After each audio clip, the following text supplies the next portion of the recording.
Hello and welcome. I'm Uday Pratap Singh. You're joining us on this special segment on NewsX Digital. We are focusing on the Bihar elections 2025. Today, the second phase of voting is taking place in Bihar. And so far, we are seeing a bumper voting pattern. To discuss and decode this, we have Managing Editor Rakesh Kumar Singh joining us live. Rakesh, welcome to the broadcast. Over 60% voting so far till 3 p.m. That means 3 hours still left to go, and it's crossed the number of 60% already. How do we decode this, Rakesh?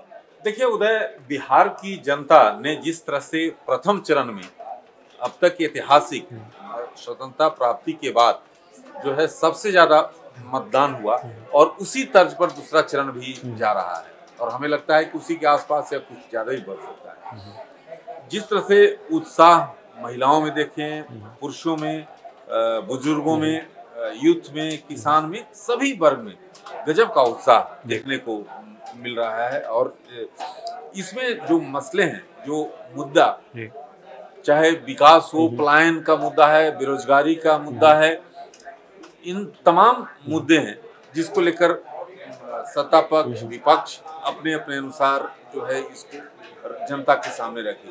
लेकिन आपको ये मानना पड़ेगा कि जिस तरह से जनता ने भारी संख्या में निकलकर अपने मत का प्रयोग किया है, ये समझिए कि शुभ संकेत है, खासतौर पे बिहार, जहाँ की बिहार जननी रहा है लोकतंत्र की, और उस भूमि ने जिस तरह से अपने जनता ने मत का प्रयोग किया है। लेकिन सब की निगाहें इस बात पर टिकी हुई हैं कि जो लंबी लंबी कतारें जो थी महिलाओं की या पुरुषों की, महिला आखिर देखिए एनडीए की जो अगर बात करिएगा एनडीए नेताओं से, उनका कहना है कि भैया 10-10 हजार का योजना या शराबबंदी का योजना है जो नीतीश कुमार ने किया था, नीतीश कुमार, और महिलाएं जो है उस योजना। बिल्कुल, क्योंकि हम देख रहे हैं कि महिला भी काफी संख्या में आ रही है वोट डालने के लिए।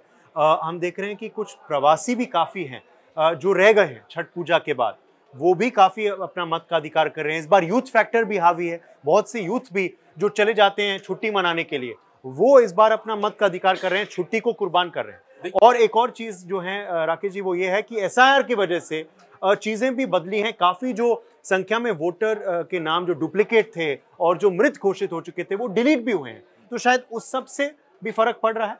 देखिए, जैसा कि उदय आप जानते हैं कि YM का जो फॉर्मूला था, जिसको महागठबंधन खासतौर पे आरजेडी का ये पैट वोट बैंक था, लेकिन YM बदल चुका है।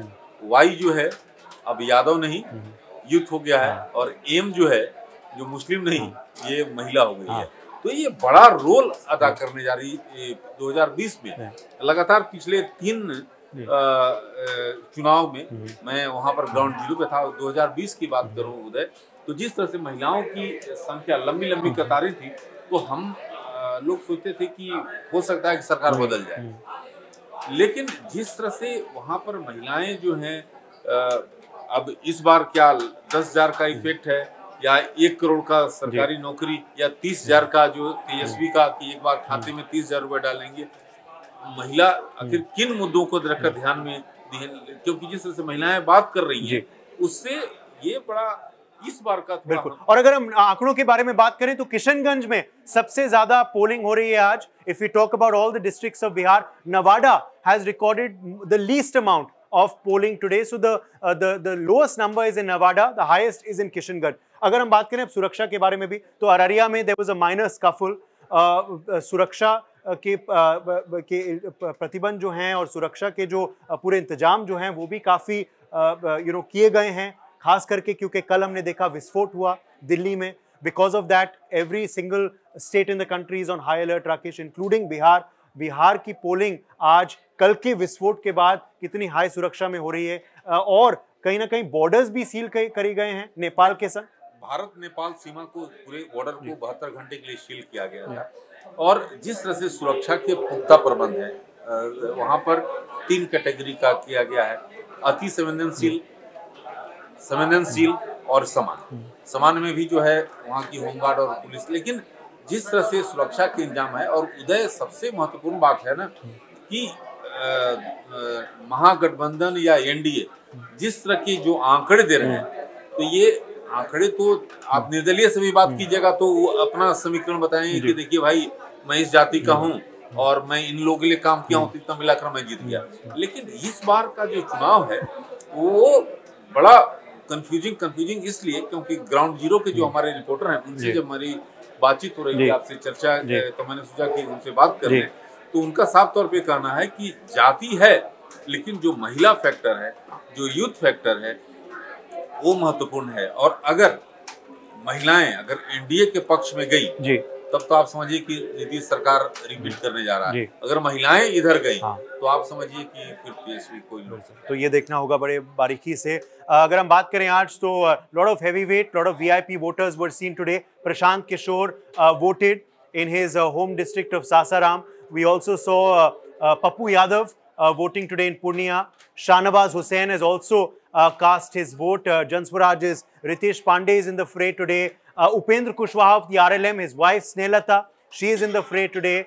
Also, of course, many others, including Tarkishore Yadav, former deputy CM, he's also in the fray today. Tarak Kishore. So a lot of people, of course, who will have their, fortune sealed in the ballot boxes today. आज सबकी किस्मत जो है EVM में कैद हो जाएगी। अब आगे क्या, अगले 48 घंटे में क्या कुछ होता है? राकेश जी, आप फॉलो करते हैं कितने सालों से चुनाव। अब एग्जिट पोल्स आएंगे, उनको कितनी गंभीरता से लेते हैं पॉलिटिकल पार्टीज? हमने देखा कुछ बार गलत हो जाते हैं, कुछ बार सही हो जाते हैं। तेजस्वी यादव ने आज कहा है कि ये जो this bumper voting is a sign of बदलेगा Bihar. He says Bihar is going to change because the high voting. Nitish Kumar आज जेडीयू के दफ्तर भी गए थे। तो अगले 48 घंटे में क्या कुछ होगा और इन एग्जिट पोल्स को कितनी गंभीरता से लेंगी पार्टी? देखिए, एग्जिट पोल के आप भी जानते हैं उदय कि जिस तरह से एग्जिट पोल अगर दिखाया जाता है, अगर आपके पक्ष में है तब तो आप कहते हैं देखिए हमको तो इससे ज्यादा आना चाहिए था। लेकिन अगर आपके पक्ष में नहीं है, आपके विपक्ष में गया है, तो आप कहिए कि नहीं भाई ये तो खारिज करते हैं, ये तो गलत दिखाया गया। तो ये अनुमान पर आधारित होता है। लेकिन उदय, बिहार की जनता बिहार में अमूमन जो है एग्जिट पोल उस तर्ज पर नहीं आते हैं जो सटीक बैठता हो। और इस बार तो और जो जिस तरह से अगर आज की चरण की बात कर लें तो 4 पॉकेट हैं। सीमांचल की बात कर लीजिए, सीमांचल में जो है एआईएमएम महत्वपूर्ण भूमिका अदा कर रहा है। अगर पिछली बार 5 सीटों से उन्होंने जीत दर्ज की थी, 24 सीटें जो कि अररिया, पूर्णिया, किशनगंज, फारबिसगंज ये सब एरिया में आते हैं, तो उसमें महत्वपूर्ण भूमिका अदा करता है एआईएम। तो उनका क्या रोल रहा, क्या उनकी जादू चली? अगर वोट कटेगा तो आरजेडी कटेगा। बीजेपी वहाँ पर एक जो मेन पॉकेट है जो बीजेपी का वो है मोतिहारी, पूर्वी चंपारण, पश्चिमी चंपारण कहते हैं। इस बार जो है वो स्थिति जो है वहाँ पर वैसी स्थितियाँ नहीं है। वो एनडीए वहाँ पर लूज करना है, लेकिन कितना एनडीए लूज करती है ये देखना महत्वपूर्ण होगा। तीसरा जो कि आता है मगध और शाहाबाद, जहाँ पर पिछले चुनाव में सुपड़ा साफ कर दिया था। पिछली बार सुपड़ा साफ कर दिया था महागठबंधन ने एनडीए को। तो यहाँ पर एनडीए थोड़ी सी इसमें बेहतर स्थिति में है, लेकिन कितना सीटों में तब्दील होती है ये देखना महत्वपूर्ण। सो ये की डिस्ट्रिक्ट्स है, ये की डिस्ट्रिक्ट है। चलिए, stay tuned to NewsX, of course, for all the analysis with regards to the Bihar elections. For the time being, that's all we have for you on the broadcast. Bumper voting being seen in the second phase of the Bihar election. So far, it has been also largely free and fair, which is also a good sign. A lot of security presence, which has led, of course, to less violence and almost negligible, of course, EVM complaints as well. Thank you, Rakesh, for joining us as well. On that note, we're taking a very short break. Thank you for being with us. For more such videos, subscribe to the NewsX YouTube channel, hit the bell icon.